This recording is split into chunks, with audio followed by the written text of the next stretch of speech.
دہلی میں آل انڈیا تحفظ اوقاف کانفرنس منعقد ہوئی، جس میں شیعہ سنی علماء کرام، دانشوروں اور دوسرے مذاہب کی سرکردہ شخصیتوں کے علاوہ کثیر تعداد میں لوگوں نے شرکت کی۔ یہ کانفرنس امام بارگاہ شاہ مردان سے وابستہ کربلا کی اس اراضی پر منعقد ہوئی جس پر گزشتہ 18 سال سے زمین مافیا کا ناجائز قبضہ تھا اور جسے انجمن حیدری کی انتھک کوششوں اور قانونی چارہ جوئی کے ذریعے آزاد کرایا گیا۔ مقررین نے اس وقت پورے ہندوستان میں اوقاف کی صورتحال کو افسوسناک بتایا اور کہا کہ اوقاف کی جائیداد کی حفاظت کرنا ہماری دینی، شرعی اور اخلاقی ذمہ داری ہے۔ کانفرنس میں کہا گیا کہ اغیار کے علاوہ خود اپنوں نے بھی اوقاف کی املاک پر ناجائز قبضہ کیا، جو دین میں سب سے بڑا گناہ ہے۔ کانفرنس میں یہ بھی کہا گیا کہ اگر اوقاف کی جائیداد واپس کر دی جائیں تو مسلمانوں کو حکومتوں سے مالی اعانت کی ضرورت نہیں ہوگی۔ پروفیسر اختر الواسع نے اوقاف کی جائیداد کی بازیابی کے لیے جد و جہد کی حمایت کی اور اسے امت مسلمہ کے کھوئے ہوئے عظمت کی بازیابی سے تعبیر کیا۔ تمام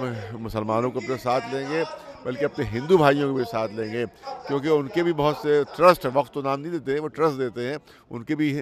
مندروں میں ٹرسٹ ہیں، ان میں بھی بے ایمانیاں ہو رہی ہیں، تو ہم چاہتے ہیں کہ وہ بھی ہمارے ساتھ آئیں اور ان بے ایمانوں کے خلاف وہ صدا احتجاج بھی بلند کرے، اور اگر سڑک پر آنا پڑے اور اپنا پروٹیسٹ کرنا پڑے تو پیسفلی پروٹیسٹ بھی کریں۔ نامور وکیل محمود پراچا کو، جن کی انتھک اور بے لوث کوششوں سے انجمن حیدری کو یہ کامیابی حاصل ہوئی، ذوالفقار کی تمثیل کے طور پر تلوار پیش کی گئی۔ انہوں نے کہا کہ ان کی قانونی جنگ ملکی سطح پر جاری رہے گی۔ ابھی پورے ہندوستان میں ہم نے جو اپنے سروے کیے اپنے حساب سے، اس میں 50 لاکھ کروڑ کی